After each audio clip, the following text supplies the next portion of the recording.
আসসালামু আলাইকুম। Channel I প্রবাস সংবাদে সবাইকে আমন্ত্রণ জানাচ্ছি আমি আল আভি জাহান। শুরুতেই জানিয়ে দিচ্ছি ফ্রেমওয়ার্ক ফাইন্যান্স লিমিটেড প্রবাস সংবাদ শিরোনামগুলো। সরকারি খরচ 1 লাখ হলেও বাংলাদেশিদের কাছে কুয়েতের ভিসা বিক্রি হচ্ছে 12 লাখে। শ্রমবাজার ঘিরে সক্রিয় ভয়ঙ্কর দালাল চক্র। পূর্ণাঙ্গ কমিটি না হওয়ায় পর্তুগাল বিএনপিতে অস্থিরতা, রাজপথে সংঘর্ষ, মারামারিতে ক্ষুণ্ণ হচ্ছে দেশের ভাবমূর্তি।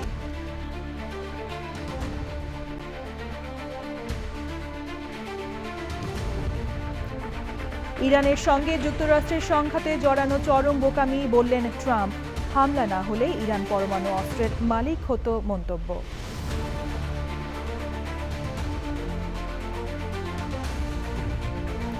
এবং যুক্তরাষ্ট্রে আইএসের হাতে আটকদের মধ্যে বেড়েছে আত্মহত্যার প্রবণতা, চিকিৎসার ব্যর্থতাকে দুষছেন বিশেষজ্ঞরা।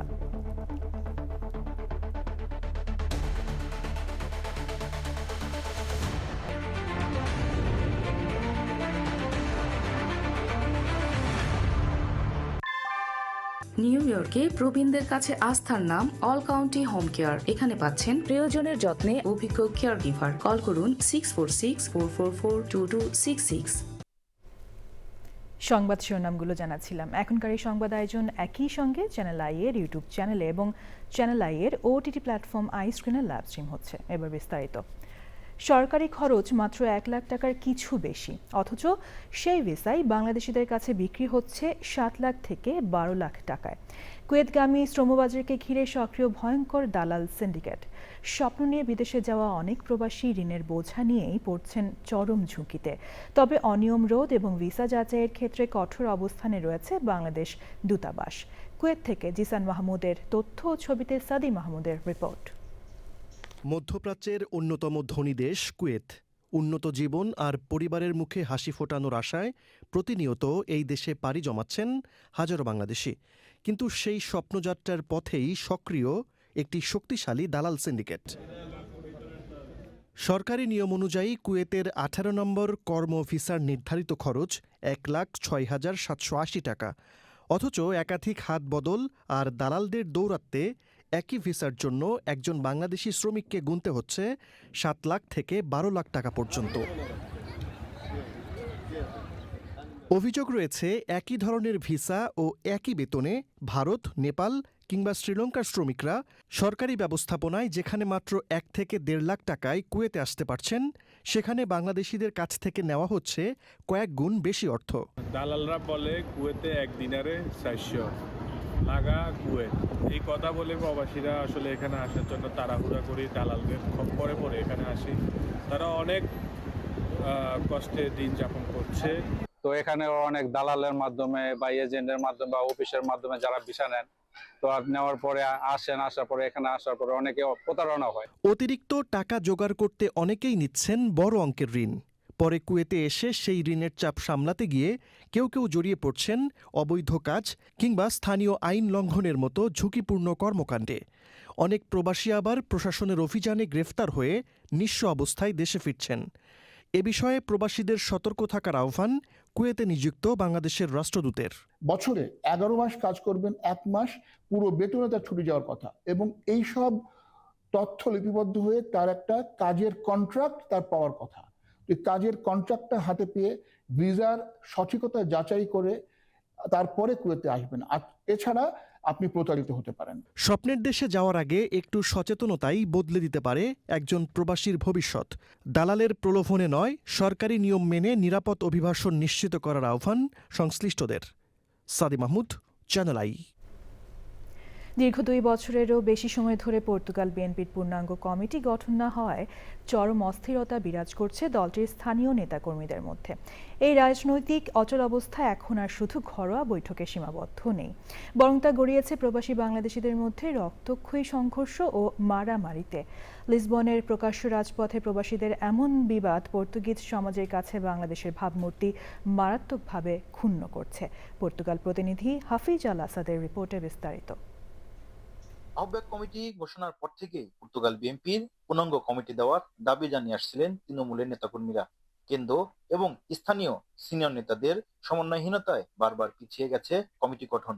বর্তমানে কয়েকটি উপদলে বিভক্ত হয়ে পড়েছেন নেতাকর্মীরা, আর প্রত্যেকেই নিজেকে মূলধারার দাবি করায় সাধারণ নেতাকর্মীদের মধ্যে তৈরি হয়েছে বিভ্রান্তি আর ছড়াচ্ছে উত্তেজনা। দায়িত্বশীল নেতৃবৃন্দ ইংল্যান্ডে অবস্থান করার কারণে পর্তুগালে এরা অবস্থান করে, যার কারণে আপনি জানেন পর্তো সহ লিসবনে বড় ধরনের মারামারি এর একমাত্র কারণ। পর্তুগাল আহ্বায়ক কমিটি যারা 90 দিনের অনুমোদিত ছিল, তারা আজ দীর্ঘ 3 বছর ধরে আহ্বায়ক কোনো কমিটি পাস করতেছে না। লিসবন পোর্তো সহ কয়েকটি এলাকায় কমিটি গঠন নিয়ে একাধিকবার বিএনপি দু গ্রুপের মধ্যে হাতাহাতি এবং বড় ধরনের মারামারি ঘটনা ঘটেছে। পরে যা পর্তুগিজ পুলিশের হস্তক্ষেপে পরিস্থিতি সামাল দেওয়া হলেও অনেক প্রবাসীর ব্যক্তিগত নথিপত্র রেসিডেন্ট প্রক্রিয়ার এর প্রভাব পড়বে বলে আশঙ্কা তৈরি হয়েছে। আর এমন পরিস্থিতিতে ক্ষোভ প্রকাশ করেছেন অনেক প্রবাসী বাংলাদেশিরাই।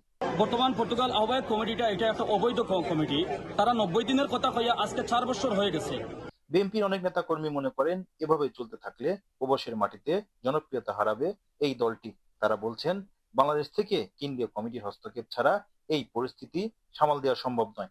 তা না হলে পর্তুগালের শান্ত পরিবেশে বাংলাদেশিদের নিরাপত্তা ও সম্মান দুটি ঝুঁকির মুখে পড়বে। পর্তুগালের লিসবন থেকে হাফিজ আল আসাদ, চ্যানেল আই। চ্যাম্পিয়ন্স লিগের ফাইনালে আর্সেনালের বিপক্ষে প্যারিস সেন্ট জার্মেই পিএসজির জয়ের পর ফ্রান্স জুড়ে ভক্তের সংঘর্ষের ঘটনায় অন্তত 400 জনকে গ্রেপ্তার করেছে পুলিশ। পরিস্থিতিকে একেবারেই গ্রহণযোগ্য নয় মন্তব্য করে ফ্রান্সের স্বরাষ্ট্রমন্ত্রী জানিয়েছেন সংঘর্ষে অন্তত 7 জন পুলিশ কর্মকর্তা আহত হয়েছেন।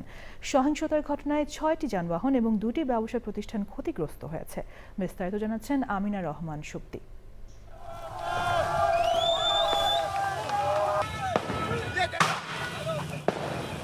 চ্যাম্পিয়ন্স লিগের ফাইনালে পিএসজির নাটকীয় টাইব্রেকার জয়ের আনন্দ উল্লাসের মধ্যেই বিভিন্ন স্থানে সংঘর্ষ, ভাঙচুর এবং পুলিশের সঙ্গে ধাওয়া পাল্টাধাওয়ার ঘটনা ঘটে।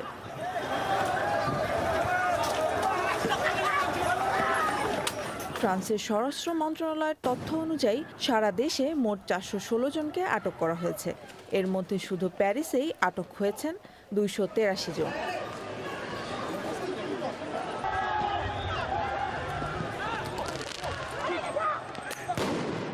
পিএসজি স্টেডিয়ামের আশেপাশেও উত্তেজনা ছড়িয়ে পড়ে। পরিস্থিতি নিয়ন্ত্রণে হিমশিম খেতে হয়েছে আইনশৃঙ্খলা বাহিনীকে।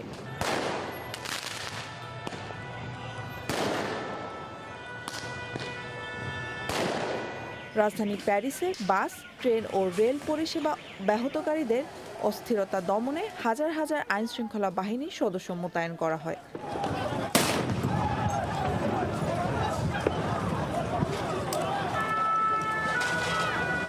Amina Rahman Supti, channel I.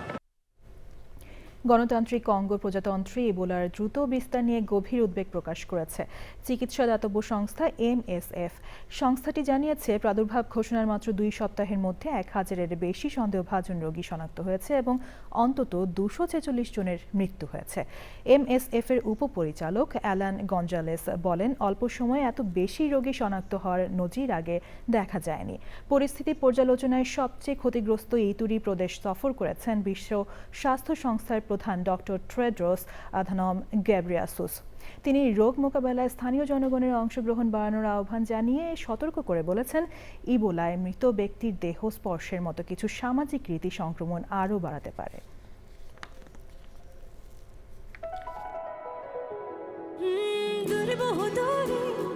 চলো হারিয়ে যাই তুমি আমি দুজনে মিলে,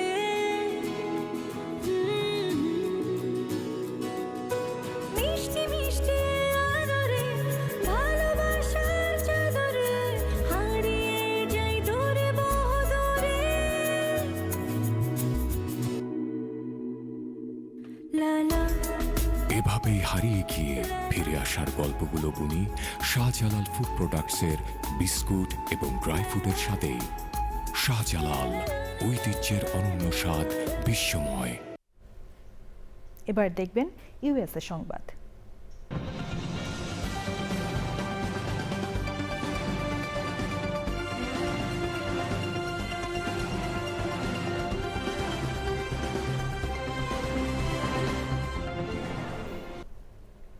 মার্কিন প্রেসিডেন্ট ডোনাল্ড ট্রাম্প বলেছেন ইরানের সঙ্গে সংঘাতে যুক্তরাষ্ট্রের জড়ানো উচিত হয়নি। ফক্স নিউজকে দেওয়া এক সাক্ষাৎকারে তিনি বলেন, ইরানে মার্কিন হস্তক্ষেপ ছিল চরম বোকামি এবং শুরুতেই সেখানে যাওয়া উচিত হয়নি। তবে ট্রাম্প দাবি করেন, মার্কিন হামলা না হলে ইরান এতদিনে পরমাণু অস্ত্রের মালিক হয়ে যেত। তিনি আরও বলেন, যুক্তরাষ্ট্র ইচ্ছাকৃতভাবে ইরানের সামরিক বাহিনীকে বড় ধরনের লক্ষ্যবস্তু বানায়নি, বরং দেশটির নেতৃত্বের বিভিন্ন স্তরকে দুর্বল করার দিকে মনোযোগ দিয়েছে, যাতে পুরো রাষ্ট্র ব্যবস্থা ধ্বংস হয়ে দীর্ঘমেয়াদী অস্থিতিশীলতা তৈরি না হয়। যুক্তরাষ্ট্রের ফেডারেল আইন প্রয়োগকারী সংস্থা আইএস এর হাতে আটকদের মধ্যে বেড়েই চলছে আত্মহত্যার ঘটনা, যা নিয়ে উদ্বিগ্ন দেশটির জনস্বাস্থ্য ও কারাগার বিশেষজ্ঞরা। এপির প্রতিবেদনে চিকিৎসার ব্যর্থতাকে দুষছেন বিশেষজ্ঞরা। সুলতানা হিমুর রিপোর্ট। 2025 সালের এপ্রিলে রায়োর মৃত্যুই ছিল আইস এর হাতে আটকদের মধ্যে আত্মহত্যার প্রথম ঘটনা। আত্মহত্যার আগে চিরকুটে রায়োর অনুরোধ ছিল মায়ের সাথে কথা বলার। নথি থেকে জানা গেছে, তার মানসিক স্বাস্থ্য চিকিৎসার আবেদনটিও স্থগিত রেখেছিল কর্তৃপক্ষ। অ্যাসোসিয়েট প্রেসের অনুসন্ধানী প্রতিবেদনের তথ্য বলছে, 2025 সালের জানুয়ারি থেকে আটকদের 51 জন মারা গেছেন। তাদের প্রায় 1/5 আত্মহত্যা। বিশেষজ্ঞদের দাবি, সময়মতো চিকিৎসা পেলে বাঁচানো যেত অনেক প্রাণ। জনস্বাস্থ্য বা মানসিক স্বাস্থ্যের দৃষ্টিকোণ থেকে যদি বলি, তাহলে কোথাও একটা বড় ভুল হচ্ছে। এমন মৃত্যু সত্যি উদ্বেগজনক। প্রতিবেদনে উঠে আসে, ট্রাম্প ক্ষমতায় আসার পর আটক 10 জন আত্মহত্যা করেন। এমন পরিস্থিতিতে উদ্বিগ্ন জনস্বাস্থ্য কর্মকর্তা এবং কারাগার বিশেষজ্ঞরা বলছেন, গুরুতর কিছু একটা ভুল হচ্ছে আটক কেন্দ্রগুলোতে। ডিপার্টমেন্ট অব হোমল্যান্ড সিকিউরিটি বলছে, ট্রাম্প প্রশাসনের আমলে আত্মহত্যা অত্যন্ত বিরল ঘটনা এবং যেসব বন্দীর মধ্যে আত্মক্ষতির লক্ষণ দেখা যায়, তাদের নিরাপত্তা নিশ্চিত করতে আটক কেন্দ্রের কর্মীরা কঠোর প্রোটোকল অনুসরণ করেন। আত্মহত্যার ঘটনাগুলো পর্যালোচনায় উঠে আসে, আইসের সাথে চুক্তিবদ্ধ বেসরকারিভাবে পরিচালিত আটক কেন্দ্রের কারাগারে কর্মীরা বন্দীদের মানসিক স্বাস্থ্যের অবনতিকে উপেক্ষা করেছেন। আইসের দাবি, তারা আটক হওয়াদের আগমনের 12 ঘন্টার মধ্যে শারীরিক এবং মানসিক স্বাস্থ্যগত অবস্থা পরীক্ষা করে থাকে। Sultana Himu, channel I. New jersey রাজ্যের আটলান্টিক সিটি মেয়র মার্টি স্মল সিনিয়রের অভিষেক গালা অনুষ্ঠিত হয়েছে। গালা আয়োজনে প্রয়োজনীয় ব্যয় বাদ দিয়ে অবশিষ্ট ডলার সরাসরি স্থানীয় অলাভজনক সংস্থা ও কমিউনিটি সংগঠনগুলোকে দেওয়া হবে। নিউ জার্সি থেকে বিস্তারিত জানাচ্ছেন সুব্রত চৌধুরী।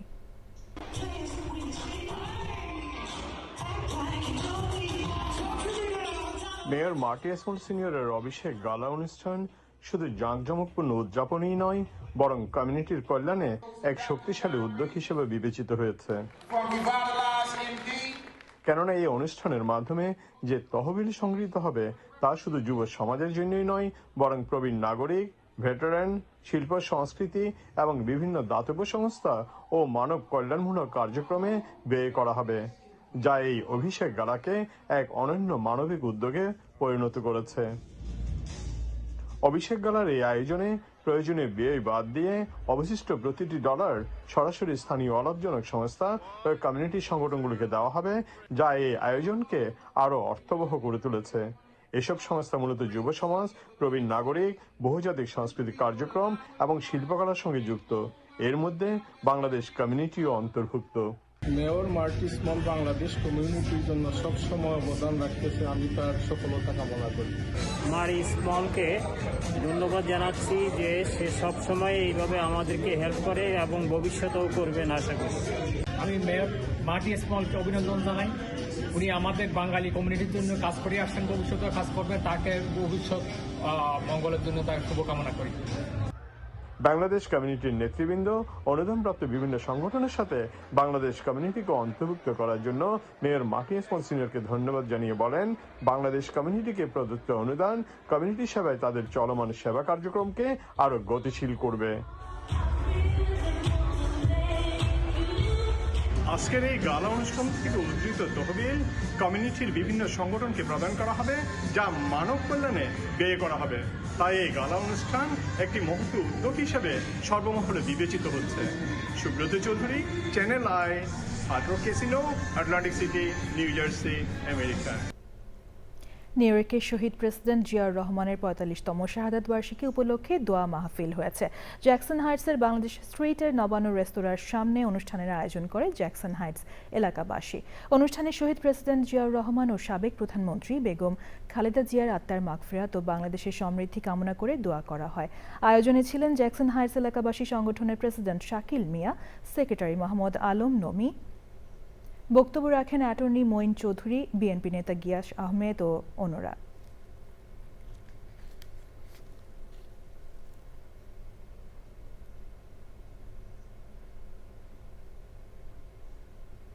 এবার অন্যান্য সংবাদ। সংসদ সদস্য আখতারুজ্জামান বাচ্চু বলেছেন, শহীদ জিয়াই দেশের উন্নয়নে বেকার যুবকদের প্রবাসে কর্মসংস্থানের ব্যবস্থা করেন।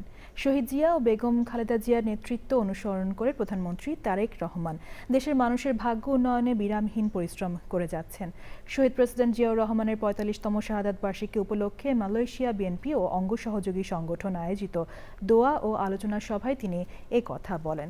দলের সহ সভাপতি আব্দুল জলিল লিটনের সভাপতিত্বে এবং সহ সাধারণ সম্পাদক কাজী সালাউদ্দিন ও দপ্তর সম্পাদক মোহাম্মদ আমিনুল ইসলাম রতনের সঞ্চালনায় অনুষ্ঠানের প্রধান বক্তা ছিলেন মালয়েশিয়া বিএনপির সাধারণ সম্পাদক মোহাম্মদ মোশাররফ হোসেন।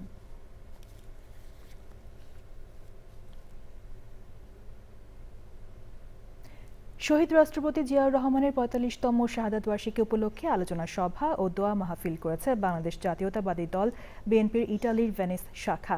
ভেনিস বিএনপির আহ্বায়ক পদপ্রার্থী নিমাল চৌধুরীর উদ্যোগে এই আয়োজন করা হয়। স্থানীয় বিএনপি ও অঙ্গ সংগঠনের নেতৃবৃন্দ সহ প্রবাসী বাংলাদেশিরা অনুষ্ঠানে উপস্থিত ছিলেন। আলোচনা সভা শেষে শহীদ রাষ্ট্রপতি জিয়াউর রহমান, সাবেক প্রধানমন্ত্রী বেগম খালেদা জিয়া ও আরাফাত রহমান কোকোর রুহের মাগফিরাত কামনায় দোয়া করা হয়।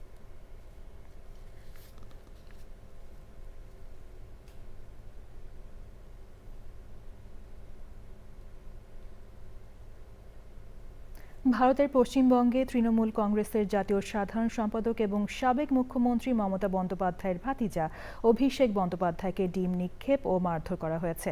দক্ষিণ ২৪ পরগনা জেলার সোনারপুরে হামলার শিকার হন তিনি। সামাজিক যোগাযোগ মাধ্যমে ছড়িয়ে পড়া ভিডিওতে দেখা যায় কিছু ব্যক্তি অভিষেককে ডিম নিক্ষেপ ও কিল ঘুষি মারছে। ভোট পরবর্তী সহিংসতায় নিহত এক দলীয় কর্মীর বাড়িতে যাওয়ার পথে তাকে ঘিরে উত্তেজনা করে এই পরিস্থিতি সৃষ্টি হয়।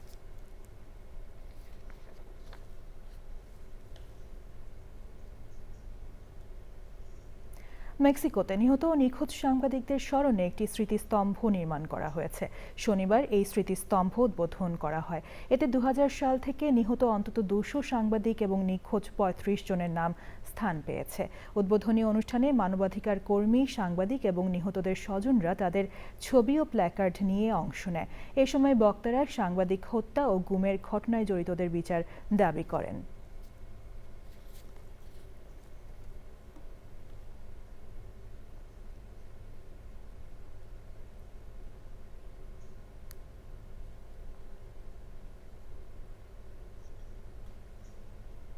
উৎসব মুখর ও বর্ণিল আয়োজনে পর্দা নামল ২ দিনব্যাপী টরন্টো বাংলা বইমেলার। বিপুল সংখ্যক বইপ্রেমী, লেখক, প্রকাশক, শিশু কিশোর ও নারী পুরুষের পদচারণায় বইমেলার রূপ নেয় মিলন মেলায়। প্রবাসীরা একঘেয়েমি জীবন থেকে বেরিয়ে মেতে ওঠেন আনন্দ উৎসবে। প্রথম দিন স্থানীয় শহীদ মিনার থেকে আয়োজন শুরু হয়। ২ দিনব্যাপী বইমেলায় অংশ নেন অর্ধশত কবি, সাহিত্যিক। বইমেলায় ২৫টি বুক স্টলে ছিল বিভিন্ন ধরনের ৫ শতাধিক বই। বিভিন্ন বিভাগে অবদান রাখা ১৭০ জনকে সম্মাননা দেওয়া হয়। স্থানীয় মেয়র অলিভিয়া চাও ও এমপি ডলি বেগম অনুষ্ঠানে উপস্থিত ছিলেন। বিশ্বকাপের সহ আয়োজক দেশ কানাডা চূড়ান্ত দল ঘোষণা করেছে। ২৬ সদস্যের দলে জায়গা পেয়েছেন ২০২২ কাতার বিশ্বকাপ খেলা ১৩ ফুটবলার। বাকি ১৩ জন প্রথমবারের মতো বিশ্বকাপ স্কোয়াডে অন্তর্ভুক্ত হয়েছেন। প্রত্যাশিতভাবেই দলে রয়েছেন তারকা ডিফেন্ডার আলফোন্সো ডেভিস। যদিও চোটের কারণে বর্তমানে মাঠের বাইরে আছেন বায়ার্ন মিউনিখের এই ফুটবলার, তবু তাকে দলে রেখেছেন প্রধান কোচ জেসে মার্শ। ডেভিস ছাড়াও ২০২২ বিশ্বকাপে খেলা জোনাথন ডেভিড ও লিয়াম মিলার দলে জায়গা ধরে রেখেছেন। নবাগত ১৩ ফুটবলারের মধ্যে রয়েছেন গোলরক্ষক ম্যাক্সিম ক্রেপো, ডিফেন্ডার মইসে বোম্বেটো এবং ফরওয়ার্ড তানি ওলুয়া সেই। সবশেষে ফ্রেমওয়ার্ক ফাইন্যান্স লিমিটেড প্রবাস সংবাদ শিরোনামগুলো জানিয়ে দিচ্ছি আরও একবার। সরকারি খরচ ১ লাখ হলেও বাংলাদেশিদের কাছে কুয়েতের ভিসা বিক্রি হচ্ছে ১২ লাখে। শ্রমবাজার ঘিরে সক্রিয় ভয়ঙ্কর দালাল চক্র। পূর্ণাঙ্গ কমিটি না হওয়ায় পর্তুগাল বিএনপিতে অস্থিরতা, রাজপথে সংঘর্ষ, মারামারিতে ক্ষুণ্ণ হচ্ছে দেশের ভাবমূর্তি।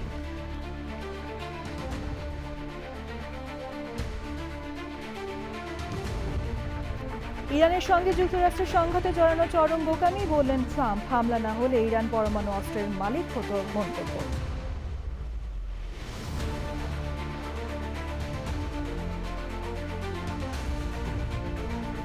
এবং যুক্তরাষ্ট্রের আইসের হাতে আটকদের মধ্যে বেড়েছে আত্মহত্যার প্রবণতা, চিকিৎসার ব্যর্থতাকে দুষছেন বিশেষজ্ঞরা।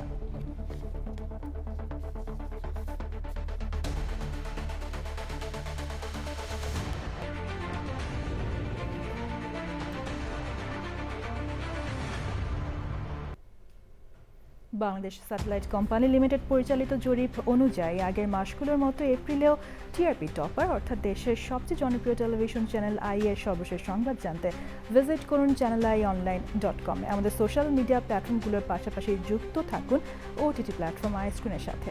প্রবাস সংবাদ এই পর্যন্তই। ধন্যবাদ সবাইকে।